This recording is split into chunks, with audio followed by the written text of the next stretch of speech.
All right, my peeps, welcome back. You notice I don't have a hat on. A little warmer today. I live in Michigan, so the last few videos I've had a hat on in here. I keep my temperature during the day at 60, so it gets a little nippy. Not too bad, but temperature outside is kind of warm today, nice and sunny. So I'm happy about that. So furnace not coming on too often. But last time we talked, I mentioned actually the thought energy units, and you'll have a form this time to download. I could show you the form, but actually it's going to be backwards when I show it to you. So I'm just going to explain it, and then from there we can you can download it after we're done, or you can download it before. You can follow along with me. It's up to you, whatever you feel like works best for you. But we're going to start with. We talked about the last video energy units and how I look at energy units. You know, energy seems to be a very popular word these days. I look at energy as a thought, and every thought is an energy unit, and vice versa. So if you're thinking of, let's say you have 15 thoughts going on at once, well, technically you can quantify having 15 energy units. So it's a way to quantify the thoughts you're thinking. We have hundreds, we have thousands and hundreds of thoughts going in our heads. So to try to quantify all those is crazy. But look at it as a theory as 1 to 100 units. So you have, let's say you have 0 on this end and 100 here. And this all in between is a scale. So 0 from 100. And let's say half of it would be 50, right? So here's 100, here's 50, then here's 0.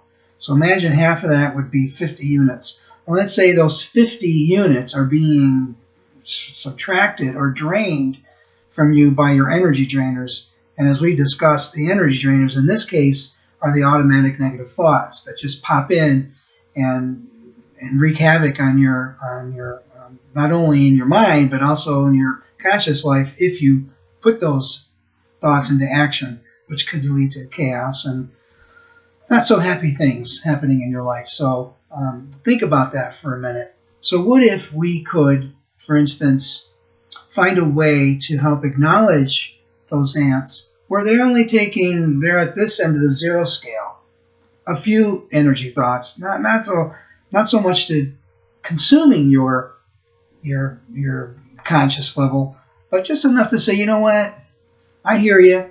Let's put you aside. I got you. Thank you very much. Thanks for sharing. However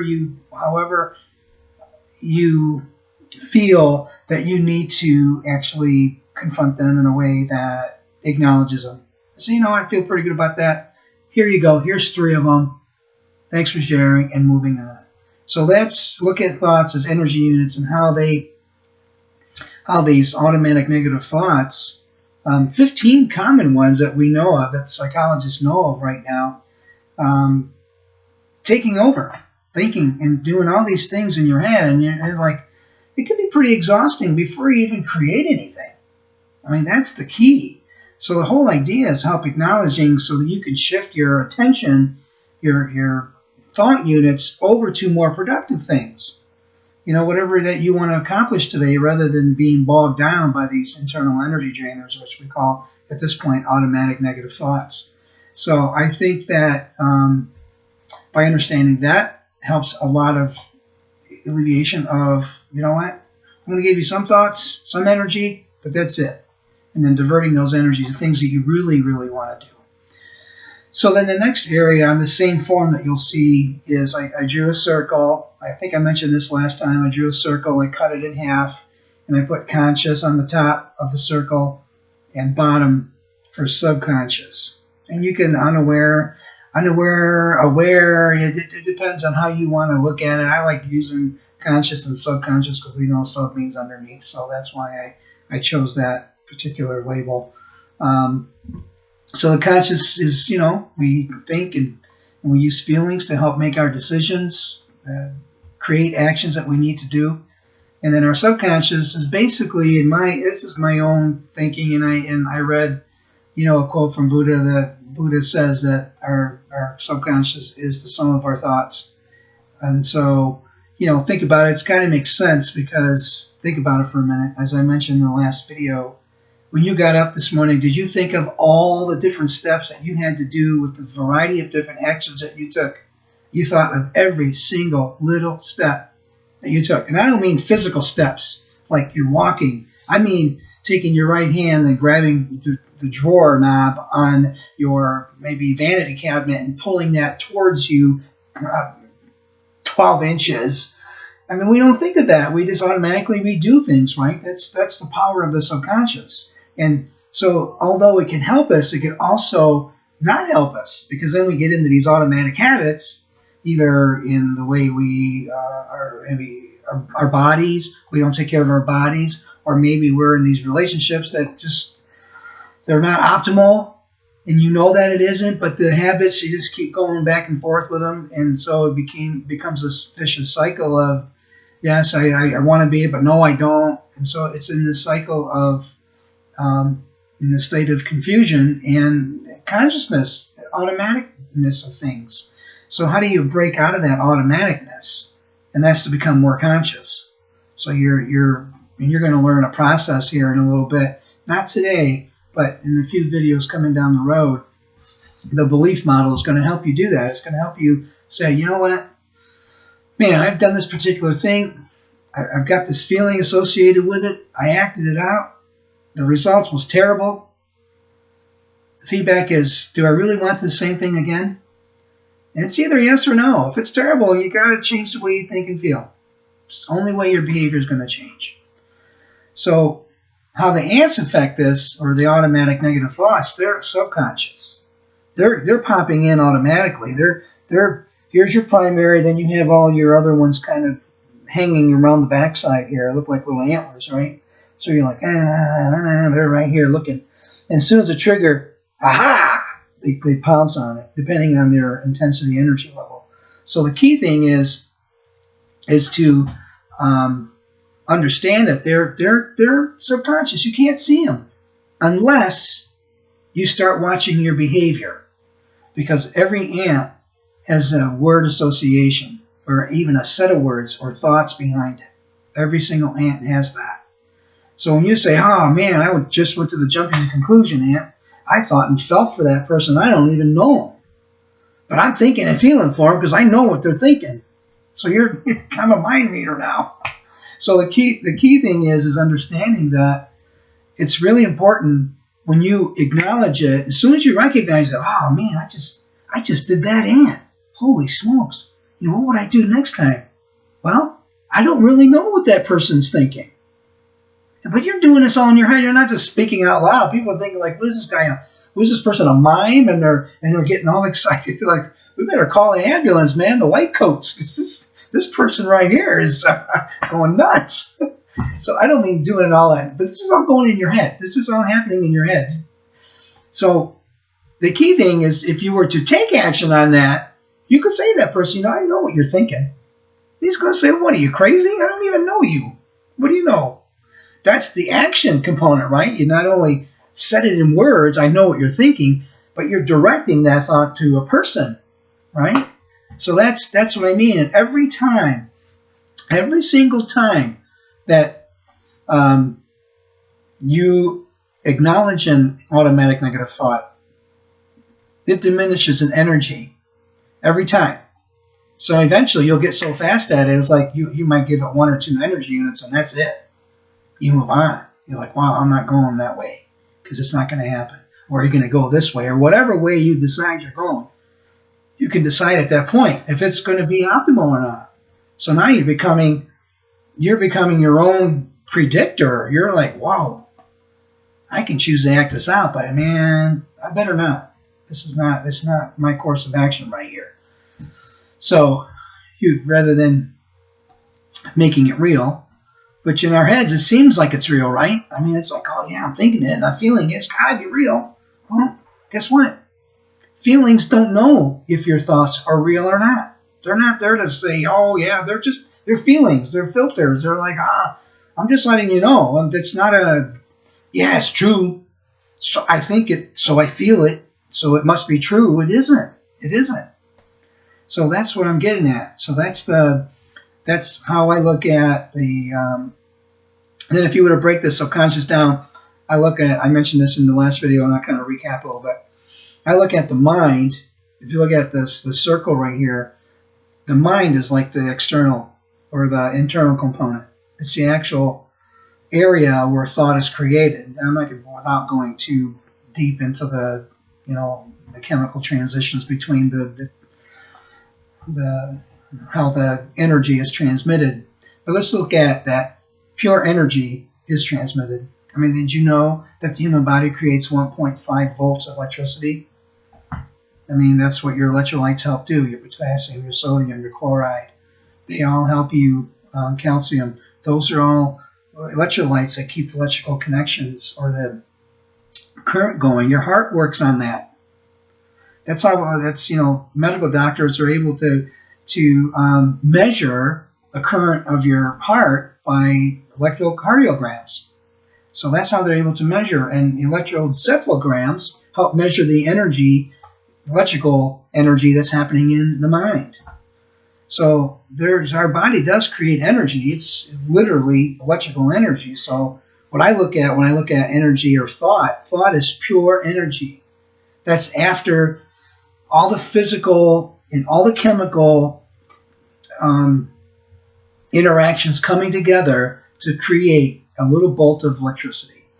And that little bolt is the thought. Right there, at that moment, pure energy. Everything else is converting and making energy, but that when finally the end result of the chemical process is happening and the neurological process is happening, that very instant that the electrical current is created, that to me is pure energy, pure thought. Maybe seems kind of way out there, but it's measurable. They measure it all the time. They don't really know how the billions of connections that the neurons go through in our minds, in our physical brain, right? That's the physical brain, the neurons. Those are nerve cells in our brains. And so they're physical. But what they produce as a result is electrical. And that's, if you can wrap that around your head, it may seem crazy, but I've experienced it. I have had EEGs done on me by friends. I worked in a hospital for many years, and I've had EKGs. At that time, they were EKGs. Now they're called ECGs. But, the electrocardiograms, I've had those done. They're measuring the electrical impulses of my heart, and they're measured in waves. I'm not going to tell you what the waves. I don't want to get too involved because we're not really talking about that, but I just wanted to give you an example of pure electrical energy that we have, that we're actually creating. So it's not just moving around, not moving from point A to point B. It's not only the cells, metamorphosizing into things and creating activities and helping our bodies and our bones restructure. That's all expended energy as well. But I'm talking about pure energy, electrical energy. That's what I'm talking about. So then we go down to the actual timeline. I call this a timeline from the day you were born to present day, today, right now, this video or wherever you are in your life today, right? I mean, you could be overseas, time zone, but wherever you are at the moment you're watching this video, that is your present moment, right? Physically, in your mind might be 500 light years ahead, but right now, physically, you're right here from the time you were born and the time where you're actually sitting. So if you look at the timeline, say you had I'm just throwing an age out there. If you're over 20, then I'll say at 10 years old, you had a spontaneous emotional event, which means that some traumatic experience happened in your life that you experienced all the variables, all the different things that happened. But what happens is the emotion that happened in that particular event didn't get completely acknowledged. So what happens is it carries over into the current moment. So, and that energy, you can look at it as an energy ball or like a ball of lightning coming in to present time, working from behind the scenes. You don't know what's happening. So even though the event happened 20 years ago, that acknowledgement hasn't completely been discharged. So the idea is, well, how do we acknowledge the discharge? How do you discharge and start bringing that energy back to the event that where it belonged? And it's basically, as things come up, or, oh man, I remember a time in my life when my dad died, or my mom passed away, or I was in a serious accident and almost died, and you didn't discharge that energy, but time moved on. Well, that energy follows you.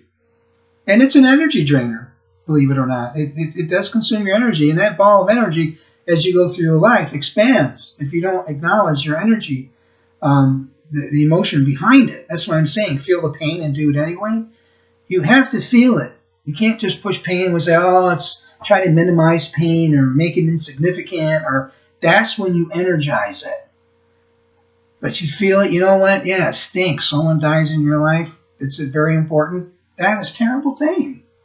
So I think the big thing is realizing that the emotional component of it has to be acknowledged to the point where the grieving process comes into play. And you grieve for as long as you can, or as long as you need to, but not so long that your life starts to go down the tubes as well. You got to give yourself some time, but there has to be a bounce back point.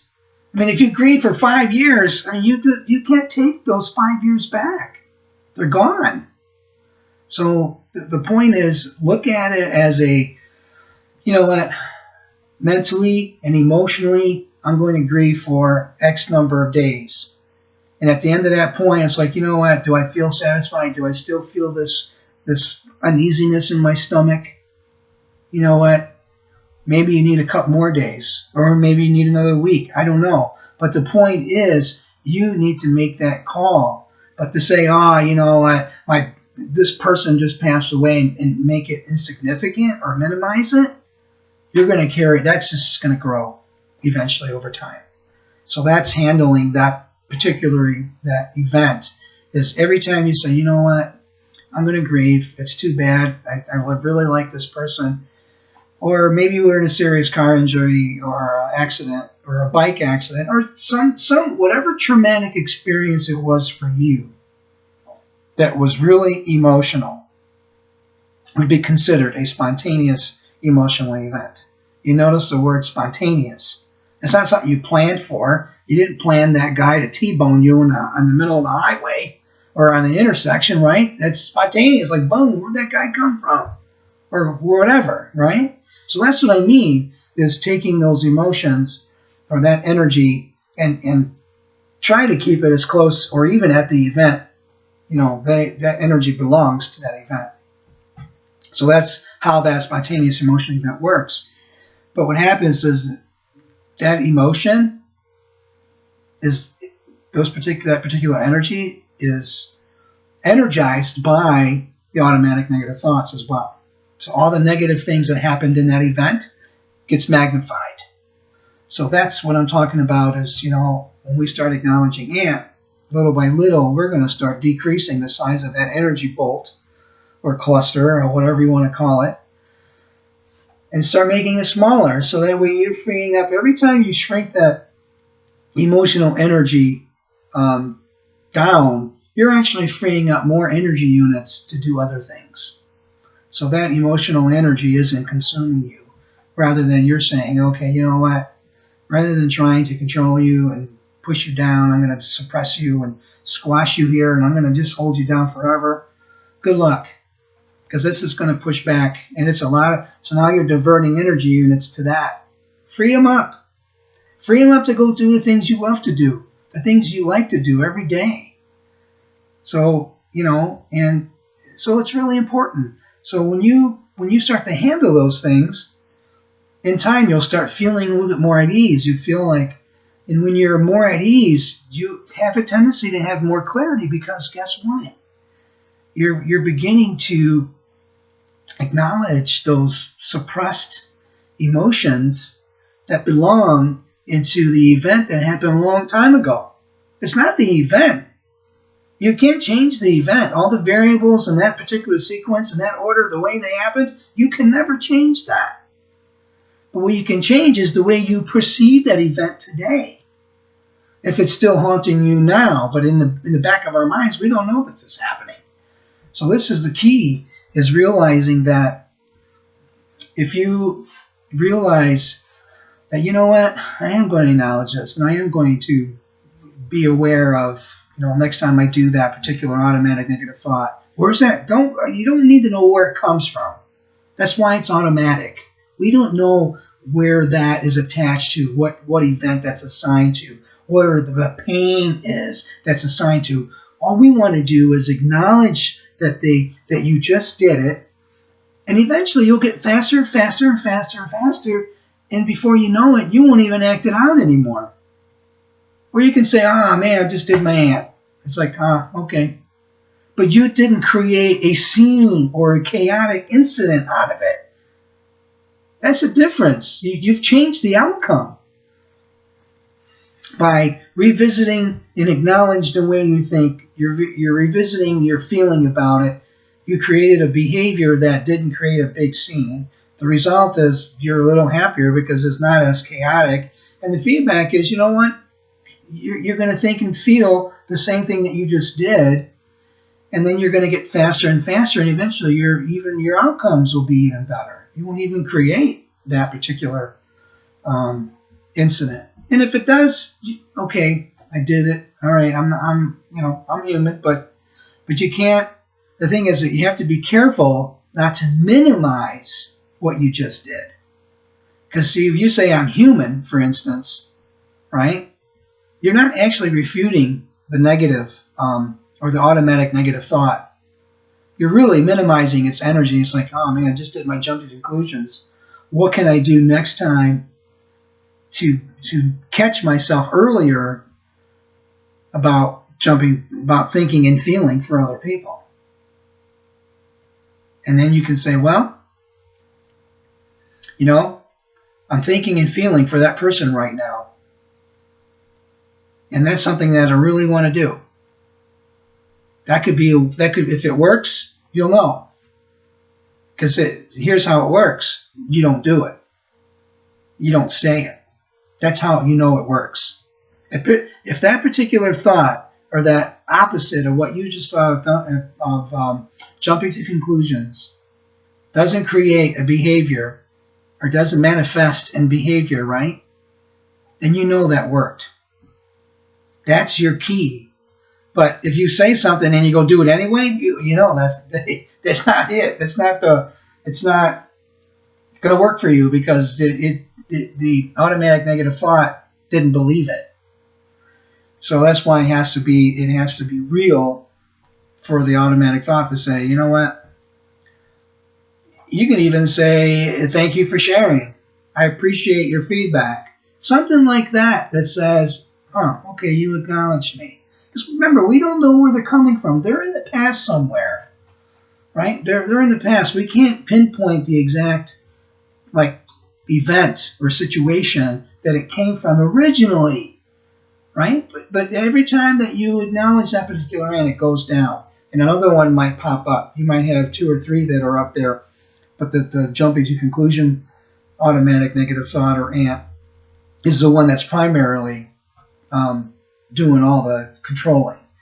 And it starts going down. We'll go to the next one comes up and says, okay, now I'm going to begin to overgeneralize. I'm going to, because I'm not good at painting, that means I'm not good at driving a car, I'm not good at woodwork, I'm not good at mowing the lawn, I'm not good at laundry. That's overgeneralizing. That's saying it's like you pick one thing, then you're not good at anything. Right? That's another automatic negative thought too, by the way. So anyhow, but that's what I'm saying. So a little bit at a time, over time. This is not going to change in 5 minutes, right? You're not going to change in 5 minutes. You're not going to change in 1 week. This is something that you're going to have to be consciously working at it. And if you want your outcomes to change, you have to change the way you think and feel. You can't expect to change behavior without changing the way you think and feel. It's not going to happen. So that's why it's very important to Just be aware of it. That's all. That's all you have to do. It's not a, oh my God, now I'm going to have to be. No, you don't.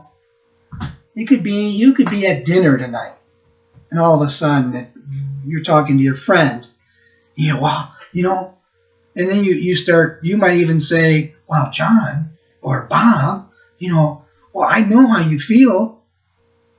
And he's going to look at you, well, how do you know how I feel? Because you have to realize we don't really know how other people's feelings are. What we're doing is empathizing our own situation and feelings and projecting it onto them and onto the other person. We're not in their heads. We didn't experience the exact same things that Bob or John or Susie experienced. We're just associating with our own empathy, which is a good thing, but the projection isn't. You can say, well, you know what? I can't say that if you really wanted to get an example of this, I'll tell you, is that you could say, well, John, I empathize with you. I had a similar experience, and here's what happened. That is better than saying, I know how you think. I know how you feel. No, you don't. No, you don't. How could you? You have not experienced the same thing, exact same thing that they just did, or maybe 2 or 3 days ago just did, right? You weren't there. You weren't in their car. Maybe they were in a car accident. You weren't in their car. You weren't driving the car. You don't even know what car was there. You don't even know what car hit them, or if they hit a tree or whatever. That's what I mean. That's the difference. Whereas you can share your own experiences and empathize the feeling, but feeling for them is a different thing. And this is where most people have an issue of understanding, is that they think that they all know how the person feels. And it's like, not really. So that's the so that's your lesson for today. Lesson is, let's recap. So your energy units, 0 to 100. We want to divert those 100 units to more constructive things that you want to do in your life that are important, and acknowledge and give your automatic negative thought a couple units to say, okay, thank you very much. We talked about how I look at the mind and the brain. The brain society is the housing of the mind, and the conscious is on top, subconscious on the bottom, and how your ants affect the consciousness and your actions and your feelings, coming out and creating all kinds of havoc in your relationships with money, with your fulfillment or happiness, with your health. So they're in there. They pounce on you. It's like a big old cobra, king cobra, man. It's like, psh, spit in your face. Anyhow, then we talked about your living timeline, your from the day you were born to your present moment, where you're physically sitting right now, or standing, or I don't know where you're at. Maybe you're dancing in the room. I don't know. But anyhow, so the day you were born, spontaneous emotional events that happen in your past, that energy comes forward and affects your current life, and actually energizes the ants. So we want to learn to acknowledge those ants, so we can start bringing that energy unit back in time to either closely where it should be, or near it. I don't know if you can get it exactly right where it, then that's a whole different ball of wax right there. But if you can start minimizing and bringing that energy back in time where it belongs, then you've freed up some more in future, in present time, to really start heading in the direction that you want to go. And we'll talk about the directions and different things later on. Right now, this is sort of the first few videos. Is really the theory behind what I do, and then we'll start applying some tools. I kind of have been having you do some tools as you go along, but like again, we mentioned before, you can't give so much information and not enough doing this. It just gets overwhelming. So you're going to be, as I do this, you remember that. rank this video. Definitely download the form, fill it out, and if you have questions, again, share it with the rest of the people on here. Communicate with each other, and see how you do. And then next week we'll talk about the next exercise that I'll pull out, depending on what responses I get back and feedback. So again, I use the same, I use the same things that you are learning, so that way I can formulate my new exercise. I mean, I have all these processes already, but it's which one to actually implement at the right time. That's how you know you're heading in the right direction. So I thank you for attending. I know this video was probably my longest, but it gets me excited when I talk about this stuff because I know it's work and I've been using it most of my life. So I want to be able to share that with you. And like anything else, things take effort. Good things take effort. Actually, bad things take effort too. So you have to decide which one you want. Whatever good and bad means for you. To me, it's too absolute. But if you're heading in a direction that is not optimal, then you might need to change the way you think and feel about that. If you're heading in a direction you're optimal, then you just keep going and you keep learning, and eventually, you'll get there, whatever that is, whatever that particular goal is. All right. Well, have a good day, and thank you very much.